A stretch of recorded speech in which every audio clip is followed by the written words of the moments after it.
Starting now. Okay.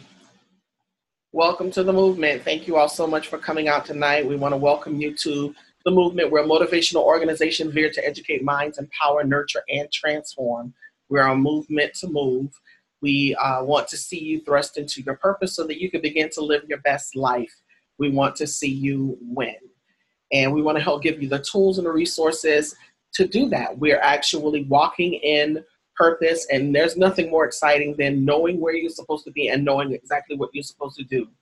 You know, life can sometimes throw you some curveballs, but when you can get right in the midst of your purpose and just begin to live life, and instead of existing, you begin to walk into something new, and it really is, it's a freedom. It's a freedom in that.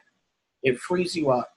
So tonight we're going to be talking about something very interesting, because as I was putting this piece together, I was quite enlightened on, myself. I always tell you guys that everything that we deal with is self-applicable.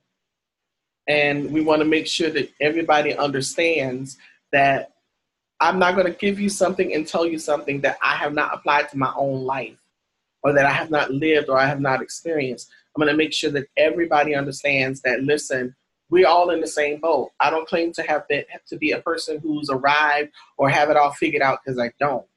We definitely are a work in progress all the time. But I can tell you one thing, I've lived some things, not a psychologist. We call ourselves lifeologists. We've lived some things and experienced some things, and we just want to share with you a lot of things that we've lived and experienced and help you get past your limited beliefs. Our limited beliefs hinder us from doing and living our best life, from approaching our dreams and seeing our visions come to fruition. So we want to help you get past that, because that's when you really begin to start to live. So I'm going to share my screen so that you all can kind of start taking part in this nice little thing that I have prepared tonight. We're dealing with our will.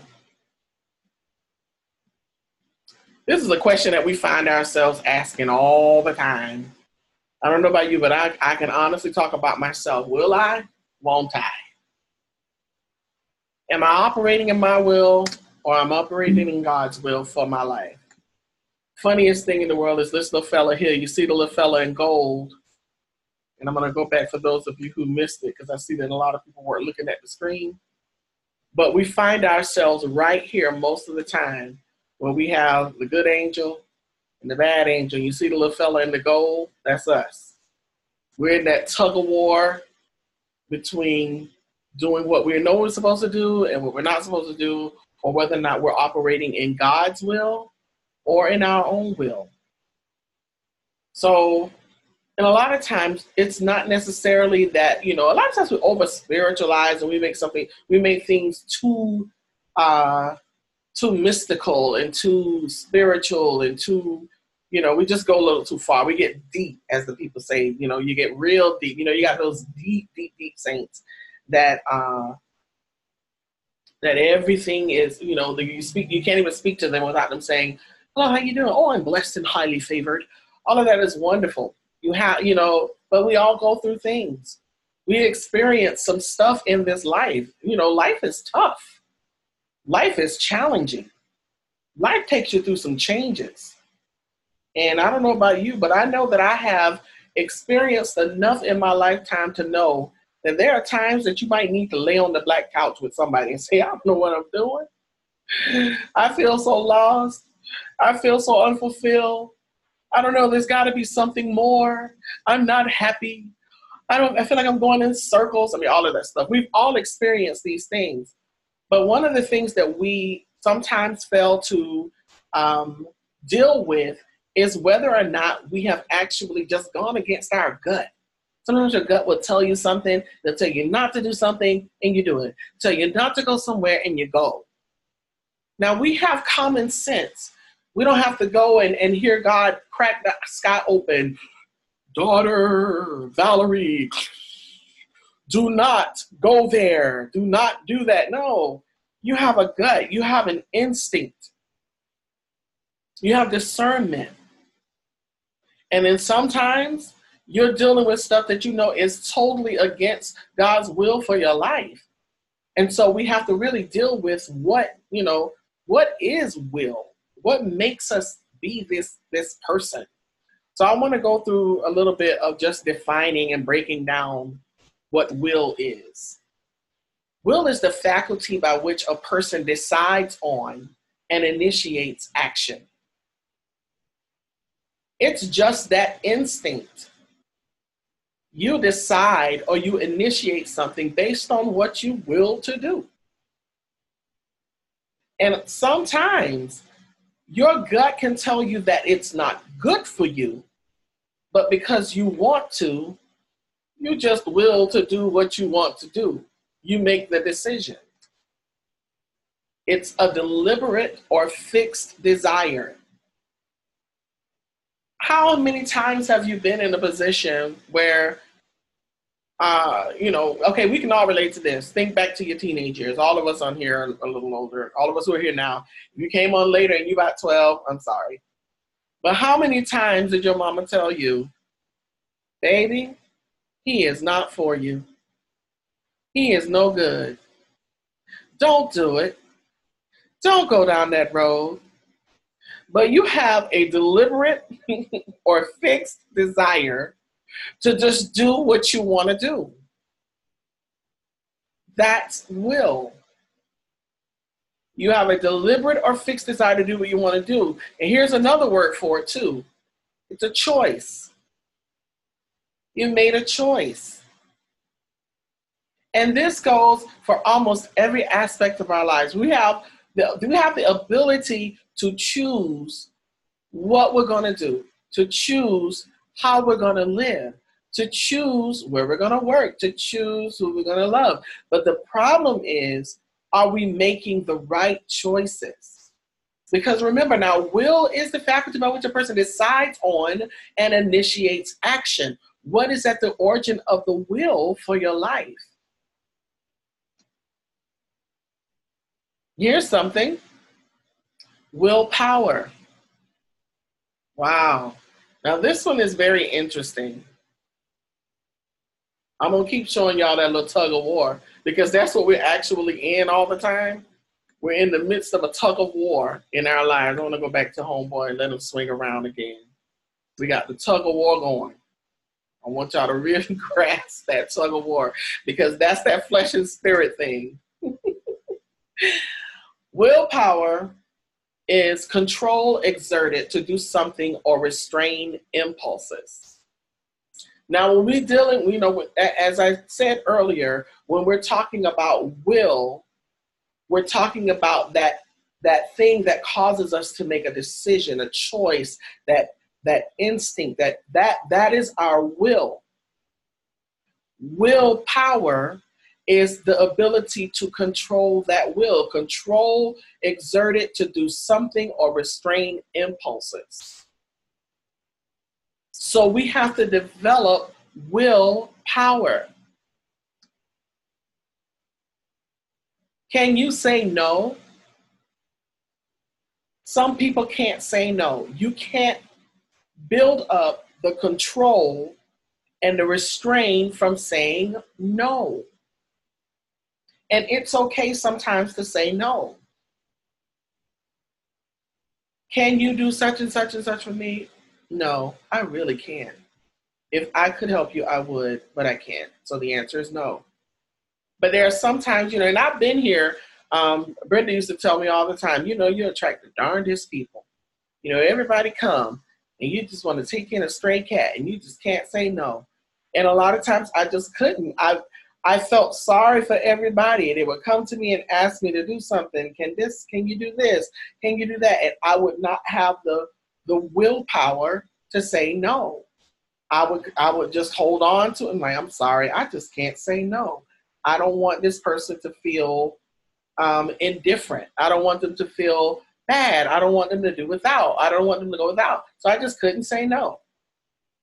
But I have learned that there is a gift in being able to say no. I have learned to exercise the gift of no. I've learned to exercise the gift of goodbye. There are some situations, some people, and some things that you just have to learn how to say goodbye to. And I've learned to exercise that gift. Resisting temptation. Remember now, willpower, control exerted to do something or restrain impulses. We don't have to fall into temptation. We choose to fall into temptation. Temptation is just that.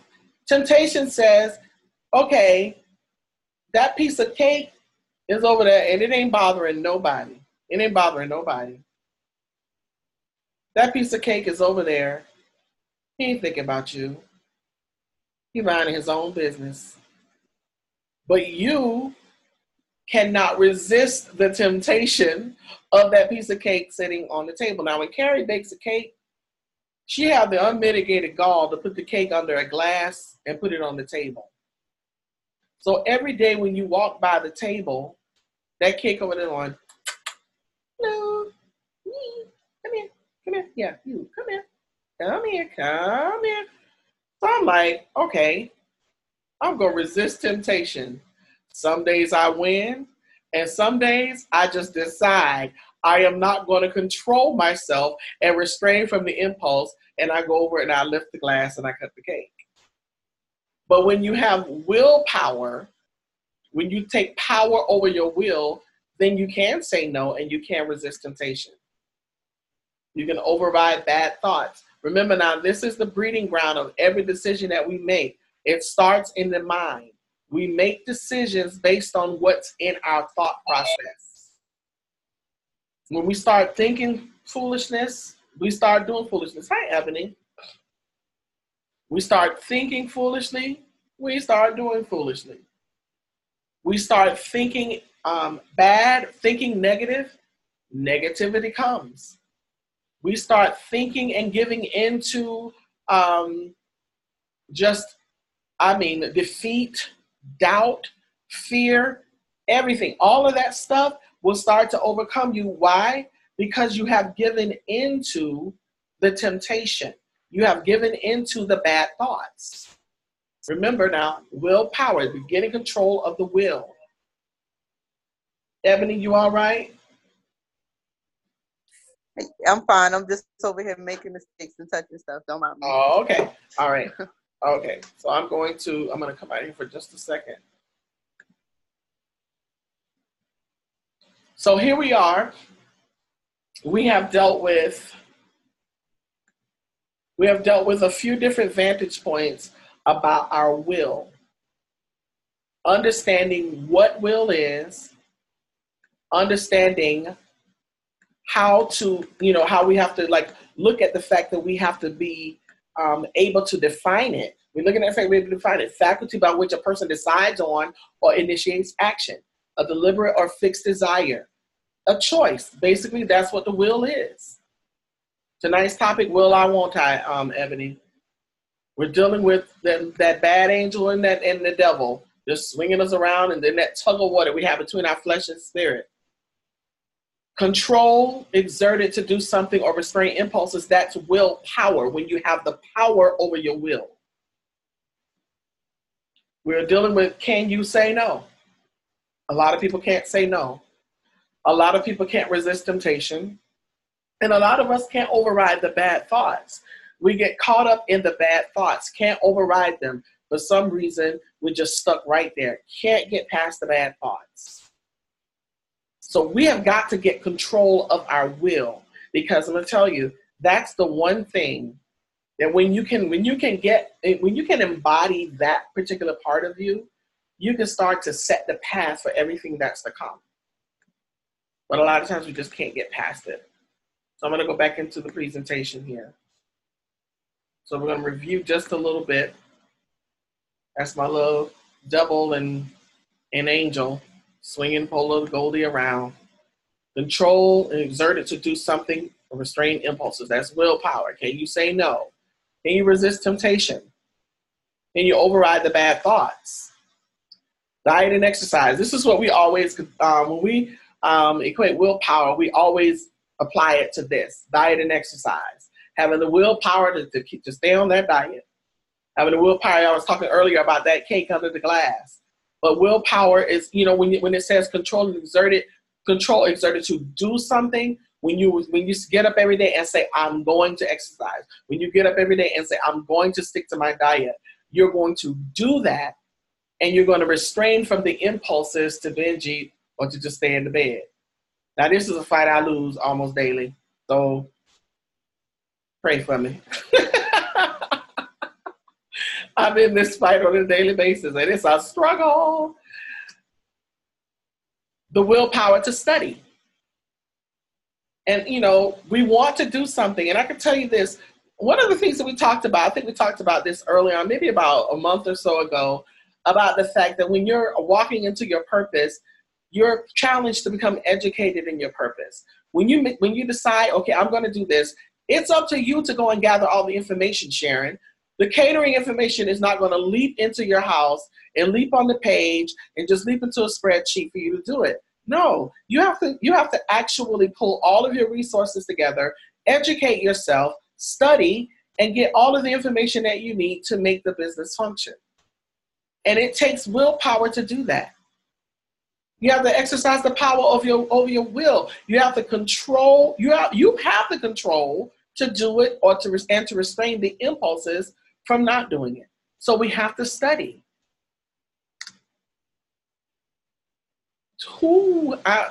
This doesn't apply to me anymore. I used to have this problem. I had no willpower over my shopping spirit, particularly my online shopping. I used to online shop probably weekly. I still have Amazon Prime, but I don't do it as much as I used to. But I was one of those shoppers who was on Home Shopping Network, QVC, all of the clothing stores, DSW, and I would have packages come into my house and didn't even remember what I bought. I have been so bad that I bought stuff for my mom and I didn't remember I bought it. She reminded me, you bought me this comforter. I'm like, I did. I do not remember buying you that comforter. But if you say I bought it, then I bought it. But I would buy all kinds of appliances, boxes of shoes, all kinds of things. I would buy stuff because I didn't have the willpower. I would sit down and it was just so easy. Just go clickety-clack, clickety-clack, and you're just buying stuff. So, a lot of people have that problem, but, again, you have to restrain. Now, here is where we draw the line, because we are given this. We're given free will. And what free will is, it's the ability to choose, think, and act voluntarily. We're given that. It's a gift from God. He has given us the gift of free will.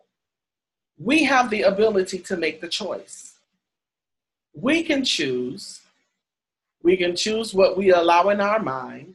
We can choose what we do voluntarily. It's a gift.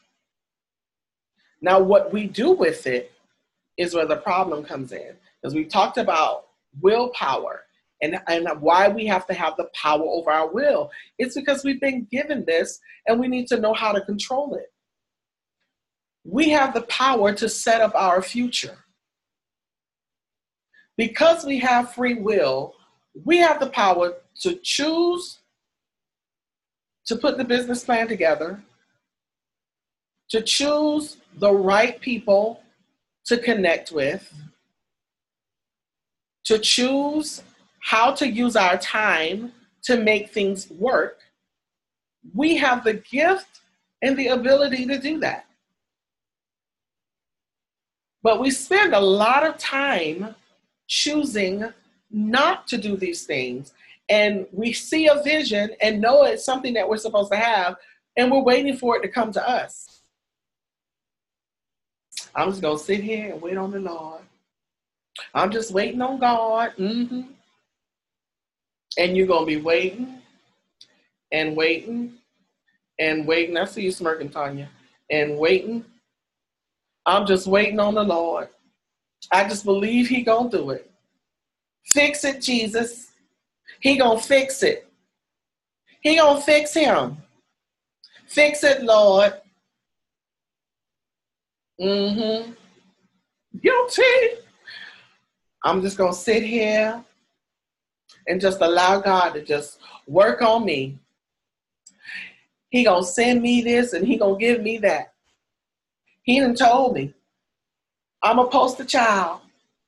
And then you're sitting and waiting and waiting and waiting and waiting, when in actuality, you needed to be working and preparing. God can fix him or her. But are you doing your part to fix you? Because 9 times out of 10, it ain't just him or her. And maybe in fixing you, you'll realize that the fixing that you need means you need to fix your way up out of there. Or the fixing that needs to happen is two-sided. You need to fix you, he need to fix him, and then y'all meet each other halfway. Or is it the man in the mirror? You're pointing the finger, fix him, Lord, fix him. And then when you start fixing you, you realize you're the one that needed fixing. But only you can take that inventory. But we have the power to set up our future. We have the power I know the business plans and the things that I want to do. Now, if that business doesn't become what it can become, I can't blame anybody but myself, because in the process of planning, I have the power to set everything up so that when the time comes, I'm ready. Now, everything might not go according to my plan, but if I at least take the initiative and set everything up, then guess what? I'm right on time. And when you fall short, all you have to do is just look back at the choices. Because remember, free will says, I have the ability to choose, think, and act voluntarily. So when I fall short, I can only blame me. But when I fall short, guess what? It's still not over. There is still hope. I can still accomplish. I can still achieve. It is not the end. Count your losses and keep moving. Another choice, we choose to love. You just couldn't rest till you got them in your house, now could you? You chose to love for better or for worse, in sickness and in health, for rich or for poor. See, it sounds cute at the moment because you're all in love, but when you actually are put to the test, your for better is great, but that for worse, oh my God. So you're put to the test like, oh my goodness, what have I gotten myself into? You choose to love. You make a decision. It's a conscious decision. The other thing is that we choose to live. I'm making a choice to live. I choose. I choose. How many of you made a choice? Type that in. I choose. Because that's what it boils down to. You're the one who's making the choice. It's your choice. You choose. You choose to love. You choose to live. You choose to think. You choose to act. And it's all voluntarily. Nobody's holding a gun to your head to do anything. You have the free will to make the choice. Just like you chose to love God. Just like you chose to accept him. You chose. You made the choice. It's free will. And it's so wonderful that he gives us this as a gift. He ain't telling you what you got to do, but he tells you what you should do, what you need to do. And if you want to choose to love and choose to live, you have to choose me. Because ultimately, I know that all of us want God's will for our lives. I know that I do. I don't want this little red fellow pulling on me. That's not fun when you find yourself in that spot right there with the little fellow just pulling you around in circles. That ain't fun. Nobody wants that. Nobody wants to be in that tug of war. It's a tough place to be. So when you get to this place where you say, you know what, I want God's will for my life, then it's time to make some decisions. To know God's will, you have to know God. And the only way you're going to know God is you have to know God through prayer and through his word. You have to get to know him. A lot of us will accept and we believe and we have faith, but are we really taking the time to know God? Because what he wants ultimately, when we talk about God's will, his will is for us to be like him. And we'll say, I want God's will, but we all know the model prayer. We pray in that prayer, in the pattern of prayer, the model that Christ gave us to pray. We pray, not my will, but thy will be done. Not my will, God, but your will. And God's will is for us to be like him. God wants us to be like him. And if we're desiring God's will for our lives, then we have got to get to know him. He wants us to know him. And the only way that we're going to know him is we have to seek him. We have to study him.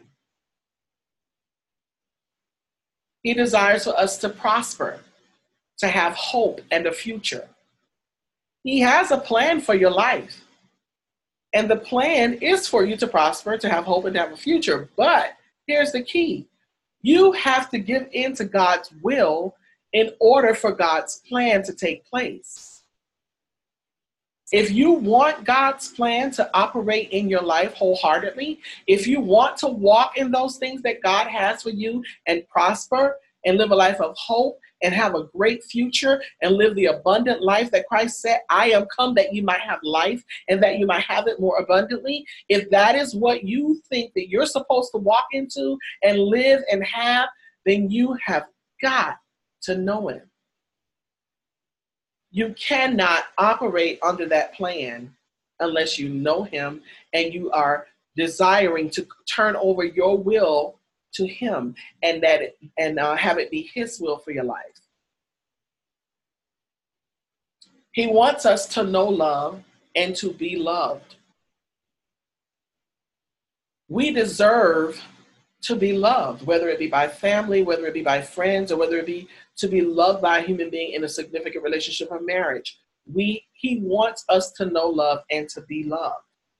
And you have to put yourself in the mindset that I deserve to be loved. I deserve to have a loving and wholesome relationship. I deserve to have people respect me. I deserve to have great friendships.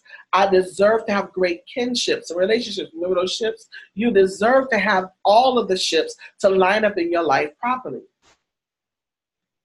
But to know love on that level and to be loved on that level, you got to know God, because God is love. Remember, we taught a love series. We taught a relationship series.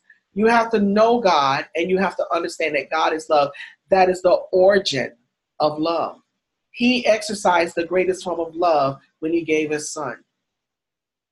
For God to love the world that he gave his only begotten son, that whosoever believeth in him should not perish but have everlasting life. He loved us enough that he gave us Jesus.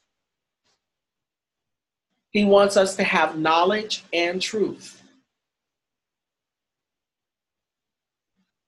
There's nothing worse than just not knowing. And it's okay to admit when you don't know. Because I can tell you, I went to a conference this past week and I came to the conclusion that I didn't know, that I didn't know, that I didn't know. That's a lot of didn't knows. I did not know that I didn't know that I didn't know. But now I know that I did not know.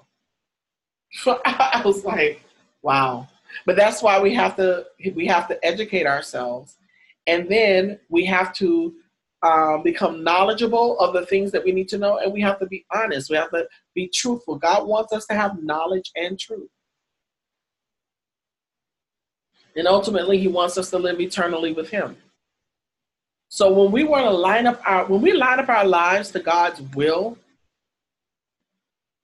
doors open. And I know that I'm dealing with some people right now who, the reason that you're here, the reason that you're logging on every week is because you want to start walking in your truth. How many of you here want to really start walking in your truth? You really want to put an end to the limited beliefs in your life. You want to stop just existing. You want to put an end to having even yourself, but other people tell you what you can't do.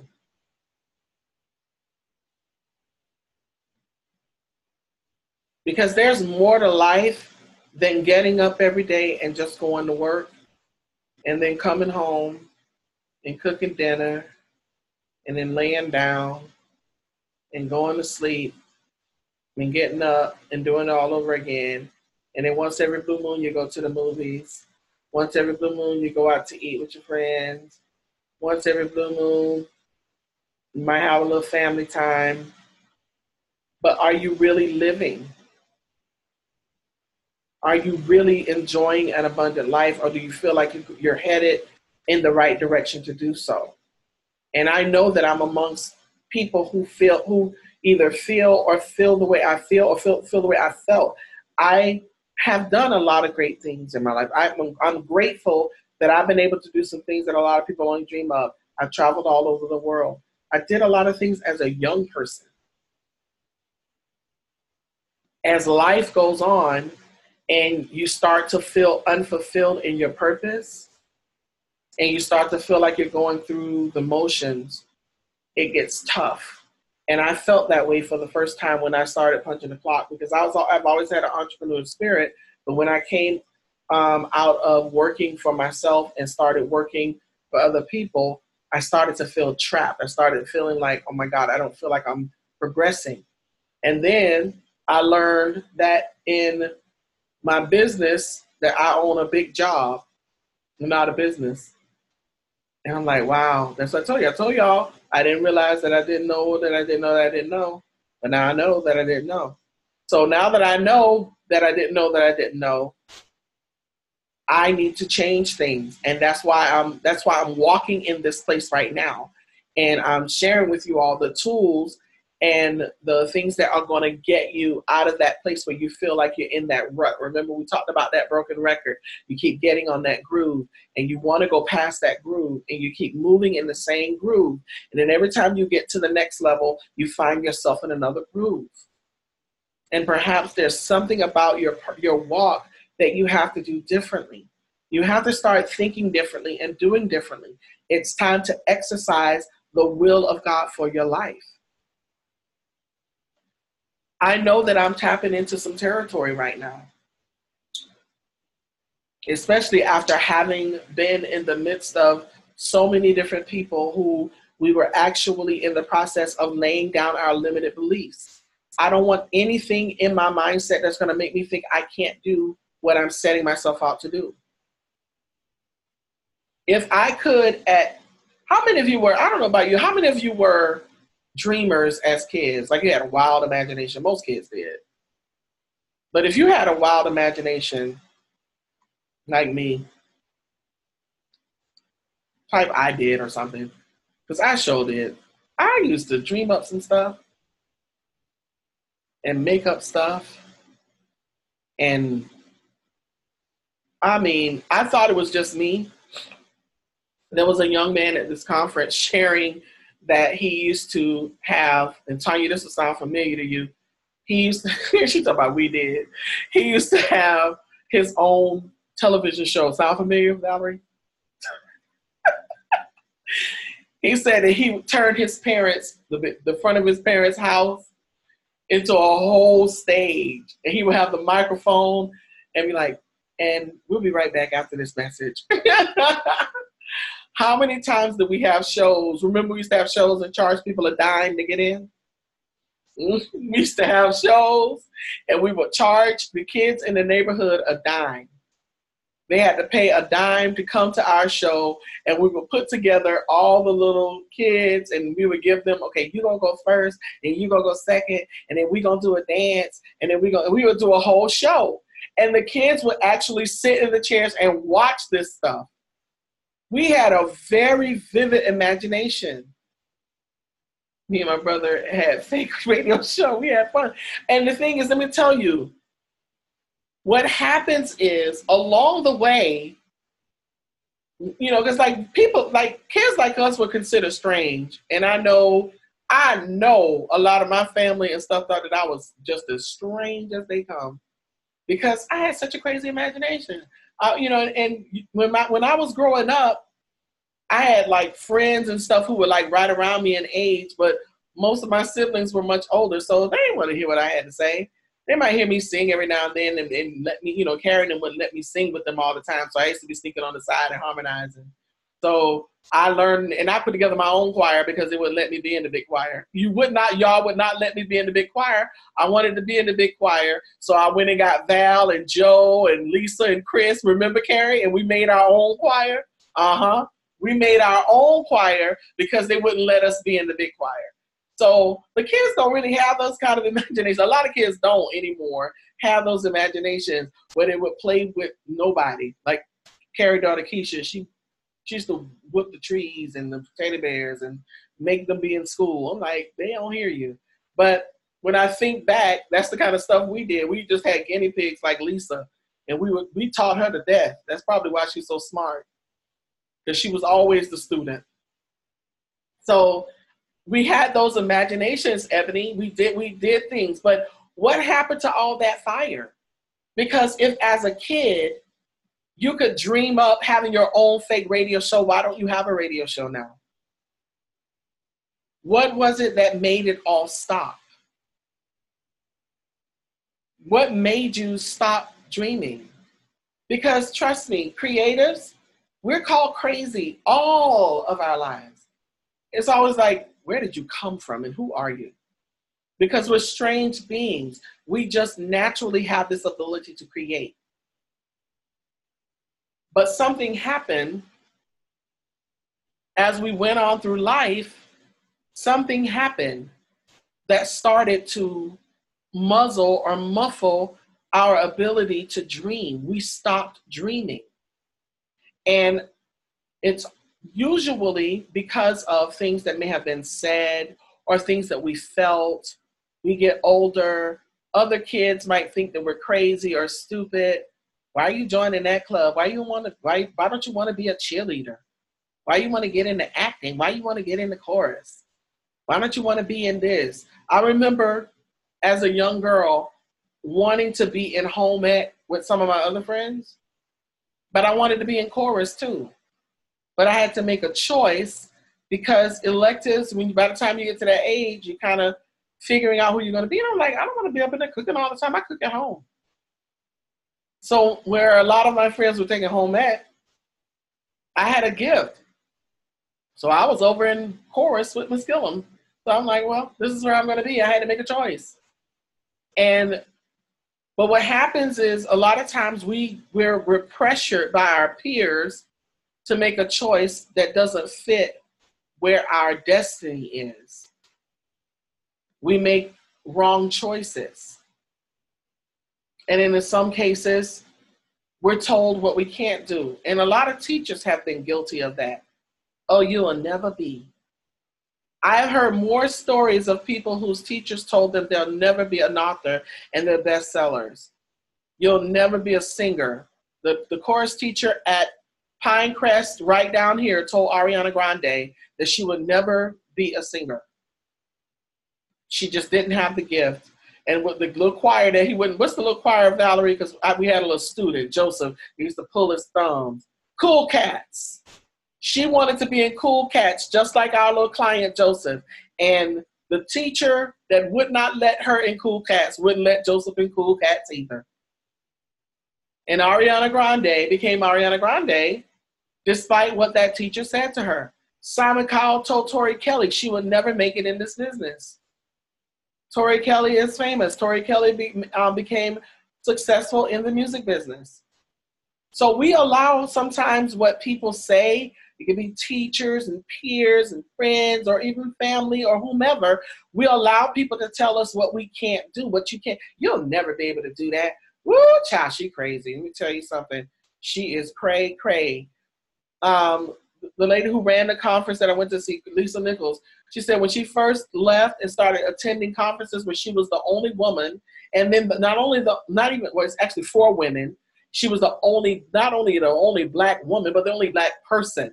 And then her friends and family from Oakland talked about her so bad, like, ooh, child, she's going to all these conferences with these people. She's always going to these conferences with these white people. And she was like, but I'm just going to learn.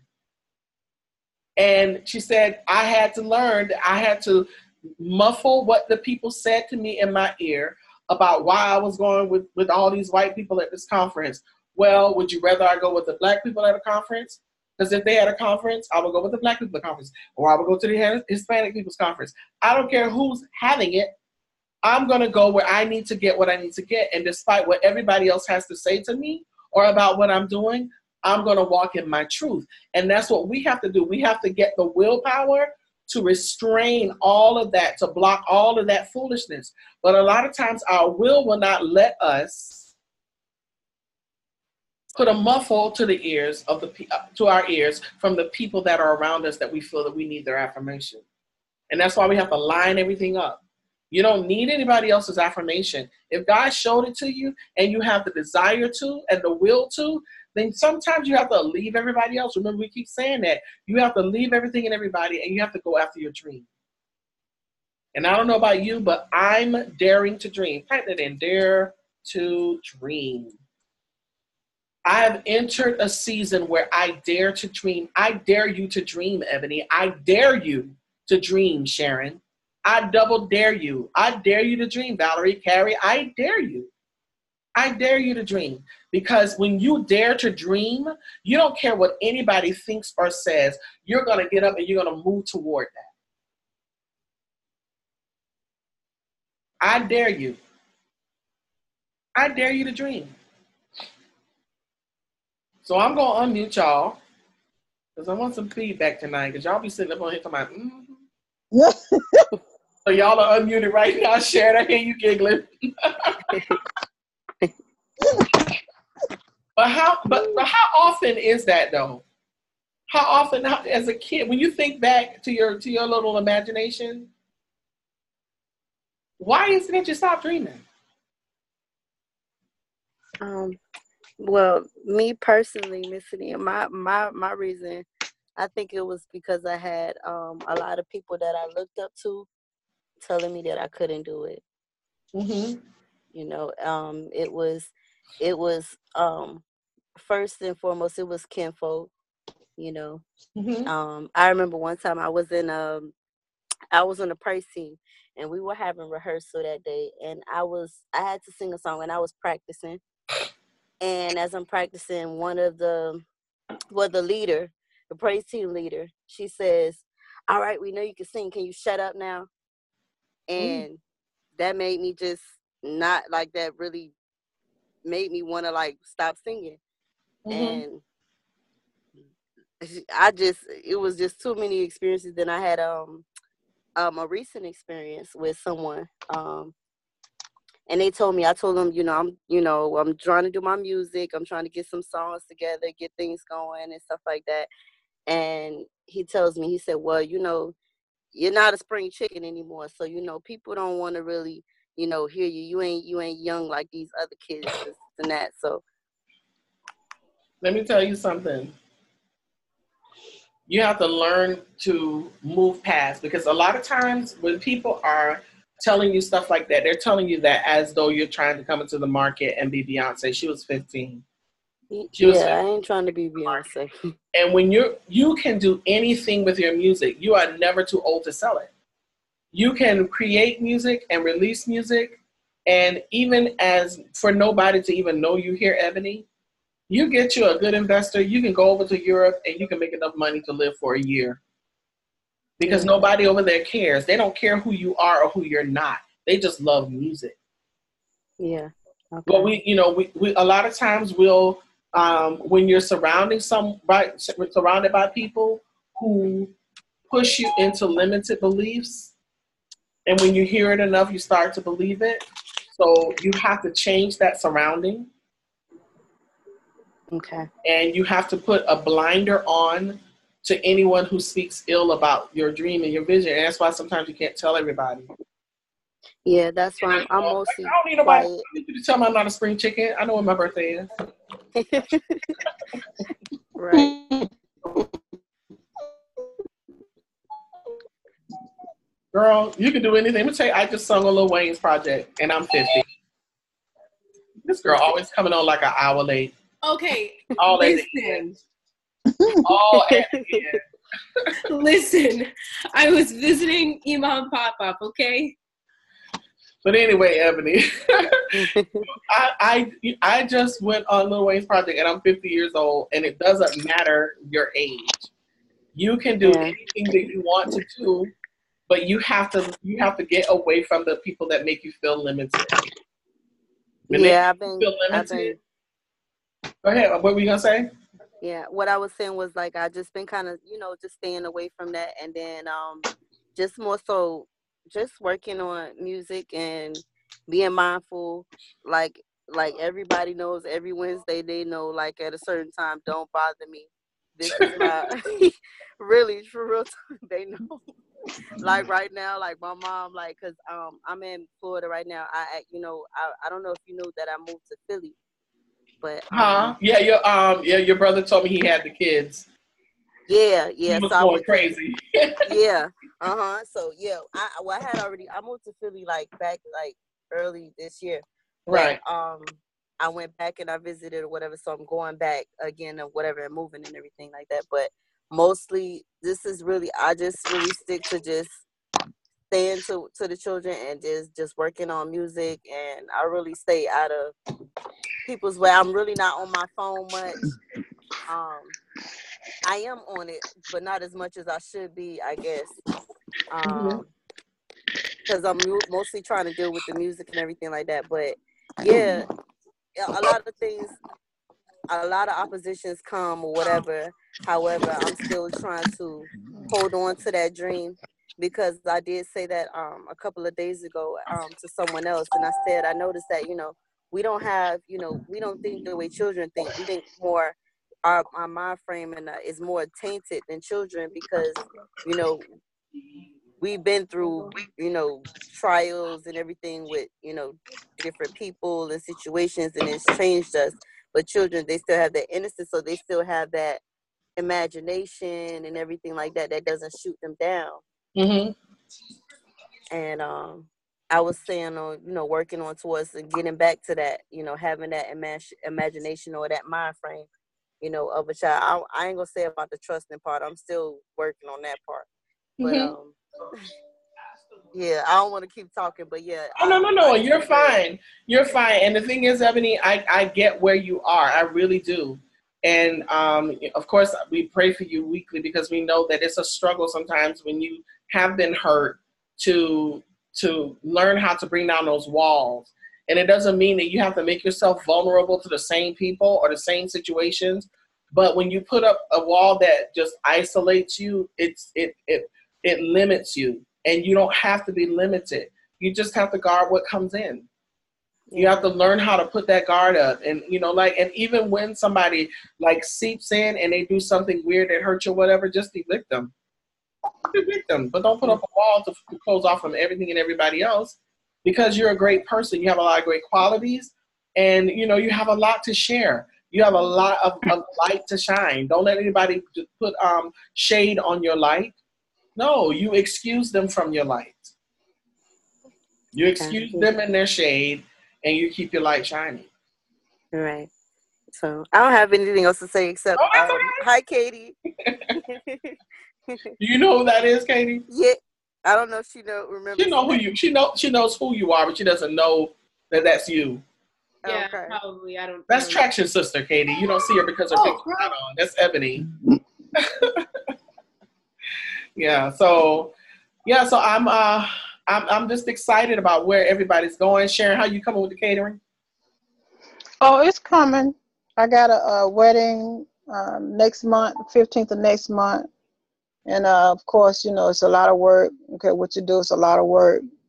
But yeah, it's coming good because I'm doing extra. I'm just not doing the catering. I'm helping with the coordinating of the wedding as well. So okay. So you're doing the full event. You're doing the whole event planning and catering involved in that as well. Well, I'm helping her because she's a relative, but when it comes to my advertisement, I don't put the wedding planning on it because the catering alone is a lot of work, and I don't want to add. It really is. I was just gonna say, if you're doing all of that, girl, you need a full staff. Oh yeah, I really, but no, I tell them, let me stay in my lane. I learned that the hard way, stay in my lane, you know, unless I see where I can do it. But no, right now, as of now, it'll get to that point, but right now, I just want to stick with my catering. I used to have a event planning company with some girlfriends of mine called Eve of South Florida Inc. It was some hard work. Let me tell you, decorating and event planning, hire the caterer, and event planning itself is a tough job. We did a few big jobs, and after that, we were like, we're done with that.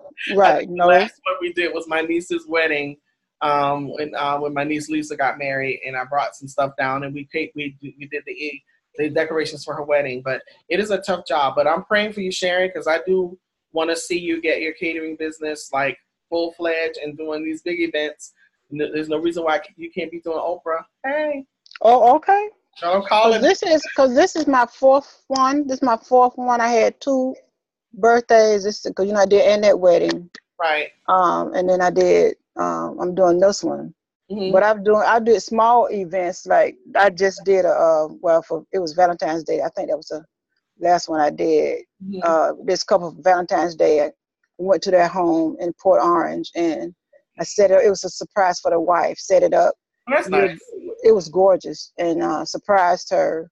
And you know, I personally cooked their food. I cooked it here, but then I took it there, and then I served them, and then I cleaned up, packed up, left. You know, it was very nice. Yeah, that's a big thing here, like catering for small situations, for small family dinners and couples. That's a big thing here. So we're gonna keep praying that you get that business like going, cracking and popping. Oh, it's coming. It's coming. So whatever it is that I keep trying to get Carrie to do a vlog. So maybe one day she'll get it together, all her little travels, and she'll start vlogging and do something. And she said, "I'm retired. I'm done. I'm finished." Whatever. No, you're not. You got things to do. Vlogging doesn't require you to work. Vlogging is that kind of job that just makes money from you posting your experiences. So I'm gonna get her to do it. I tried to get her and my other sister to do a cake business. They wouldn't do that either. So, all right, good people. Well, we have come to the end. Katie's gonna have to watch the repeat. She always comes on an hour late. And but I'm going to stop the recording real quick. Hold on 1 second.